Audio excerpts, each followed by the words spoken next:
మన ప్రభువును ప్రియరక్షకుడునైన యేసుక్రీస్తు శక్తిగల నామంలో మీ అందరికీ శుభములు.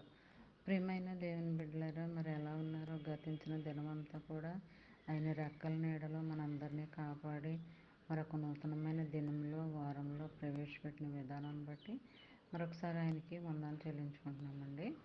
ఈ దినము దేవుడు మనకిస్తున్న వాగ్దానము యెషయా గ్రంథము 49వ అధ్యాయం 10వ వచనము.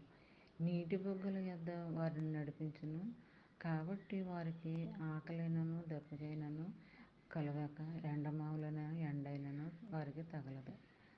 మరి ఇందులో ఆదరణకరమైన మాటలు ఏంటంటే, మరి నీటి ఊట ఎక్కడ ఎలాగైతే ఉంటుందో అలాగ నేను ఉంచుతాను అని అంటున్నాడు. మరి అలాంటి దిక్కుని నేను నడిపిస్తానని అంటున్నాడు.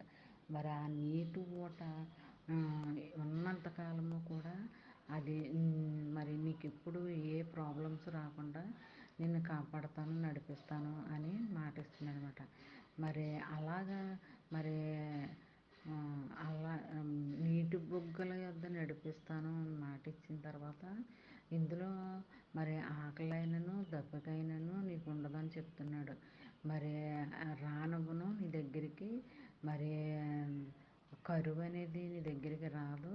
ఇలాంటి ఏవి కూడా నేను అంటనివ్వకుండా నేను కాపాడుతానని చెప్తున్నాడు. మరి ఎండైనను ఎండమావులైనను అవి నీకు తగలకుండా నేను చూస్తాను, కాపాడుతాను అని అంటున్నాడు. మరి ఇలాంటి ఆదరణకరమైన వాగ్దానం దేవుడు మన జీవితంలో మొదటి జామున లేచి చదువుకోవటానికి దేవుడు కృప చూపిస్తున్నాడండి. మరి వాగ్దానాలు ఎప్పుడూ కూడా నమ్మకమైనవిగా ఉంటాయి. మరి మనం నమ్మి విశ్వసించాలన్నమాట. మరి చదువుతూ మరి ఆరాధిస్తూ మరి మనసులోనే ధ్యానించుకుంటూ ఉంటే మరి ఆ దినమంతా నీకు చాలా మేలుకరంగా ఉంటుందండి. వాగ్దానాలు బైబిల్ భాగాలు ఎప్పుడు అలా చదువుతూనే ఉండాలి. మరి చదువుతున్నప్పుడు మరి దేవుడు మనకి కావలసినంత జ్ఞానాన్ని ఇస్తాడండి.